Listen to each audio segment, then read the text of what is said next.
التموين تقدم تخفيضات تصل إلى 60%. أعرف التفاصيل.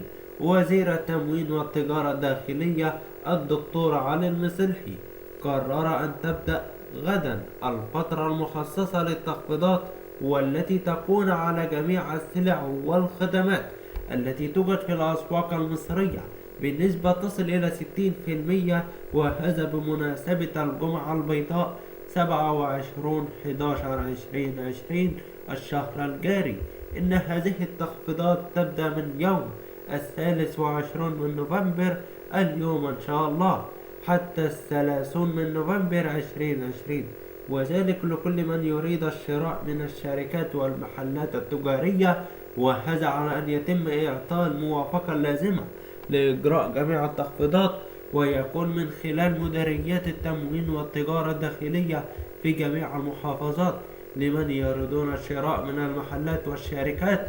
ذلك يأتي أيضا من ضمن خطة الوزارة لتفعيل وتنشيط الحركة الخاصة بالتجارة الداخلية في الأسواق بجميع المحافظات عن طريق تنفيذ برنامج الإصلاح الاقتصادي، وهذا يعتبر من القطاعات الهامة في التنمية المحلية للدولة.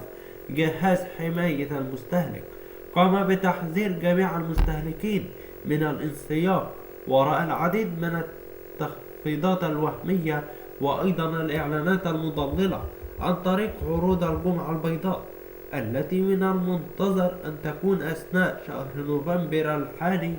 وتمت الإشارة أيضا إلى العديد من السلاسل والمحلات التجارية تقوم بتطبيق هذه السياسة وعمل بعض الخصومات الوهمية، وأيضا يتم تطبيق القيام برفع الأسعار الخاصة بالمنتجات عن السعر الحقيقي، ويتم القيام بعمل الخصم عن المعلن عنه وغرض خدع المستهلك في ذلك، وهي من الجرائم التي يتم المعاقبة عليها بقانون حماية المستهلك.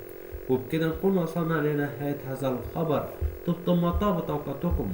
نلقاكم دائما في أفضل صحة وحال، والسلام عليكم ورحمة الله وبركاته.